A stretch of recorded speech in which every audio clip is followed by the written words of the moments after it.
বহিষ্কার না, কমিটি বিলুপ্ত করে নতুন কমিটি দেওয়া হয়েছে। এটি একটি স্বাভাবিক প্রক্রিয়া আবার রাজনীতির। আমরা দেখেছি তার নেতৃত্ব চাঁদাবাজির বিরুদ্ধে বড় মিছিল হয়েছে গতকাল, এটি নিয়েও আবার কথাবার্তা হচ্ছে। যার বিরুদ্ধেই চাঁদাবাজির অভিযোগ তার নেতৃত্বে আবার বিএনপির চাঁদাবাজির বিরুদ্ধে মিছিল। তাহলে দেখুন, পলিটিক্সে আমি বলবো যে কোনো black and white is very difficult. উনি চাঁদাবাজির অভিযোগ এসছে, তার বিরুদ্ধে কি কোনো মামলা হয়েছে? সরকার যদি চাঁদাবাজি হতো সরকারের কিন্তু মামলা করার দায়িত্ব, রাষ্ট্র বনাম। সরকার করেনি, এটি গণমাধ্যমে এসছে বিভিন্ন। আচ্ছা, তো সরকার কেন করেনি? তাহলেই তো আজকে উনি মিছিলটা নিয়ে বেরোতে পারতেন না।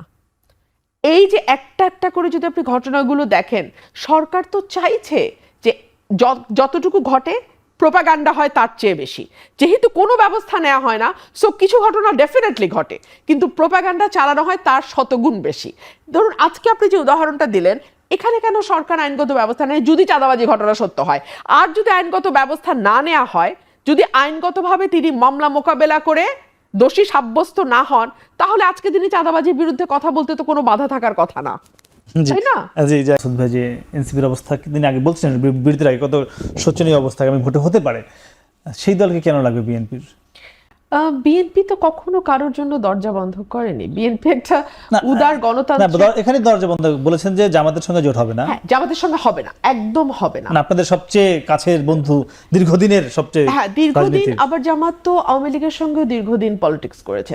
বিএনপির চেয়ে অনেক কম। হ্যাঁ, হতে পারে, কিন্তু ছিল তো জামাত আওয়ামী লীগের সাথে। সো পলিটিক্সের হিসাব নিকাশ নির্বাচনকে ঘিরে, রাজনীতিকে ঘিরে, বিরোধী দলের আন্দোলন সংগ্রামকে কেন্দ্র করে ভিন্ন ভিন্ন সময় ভিন্ন ভিন্ন জোট হতে পারে, সেটা অবাক হবার কিছু নাই। তবে বিএনপি একটি উদার গণতান্ত্রিক রাজনৈতিক দল। বিএনপির হাত ধরে বাংলাদেশের বহুদলীয় গণতন্ত্র এসছে। সো এই অভ্যুত্থানের সার্বক্ষণিক মানে একদম ডে ওয়ান থেকে যারা মাঠে ছিল তারা হচ্ছে বিএনপি, এবং এই অভ্যুত্থানের প্রেক্ষাপট রচিত হয়েছে বিএনপির হাত দিয়ে। সো বিএনপি যদি মনে করে যে নতুন তরুণ দল, যে দলটি নতুন সংগঠিত হয়েছে, তাদের নানান রকম বিচ্যুতি আছে, নৈতিক স্খলনের অভিযোগ অনেক এসছে, অর্থনৈতিক অভিযোগ অনেক এসছে, কিন্তু তারপরেও বেশ কিছু মেধাবী তরুণ তো এই দলে আছে। সো তাদের জন্য, ইয়াং জেনারেশনের জন্য বিএনপি যদি মনে করে যে সেই দলকে নিয়ে তারা নির্বাচন করবে, এবং সেটার একটা বড় কারণ এটিও হতে পারে, মাসুদ কামাল ভাই যে কথাটি বলছেন এটা আমিও বিশ্বাস করি, যে তারা যদি এককভাবে নিজের মার্কায়, সেটা পদ্ম, শাপলা, যাই হোক না কেন, নির্বাচন যেটাই যেই মার্কাতেই তারা নির্বাচন করুক না কেন, তাদের জামানত থাকবে না, এটা আমিও বিশ্বাস করি।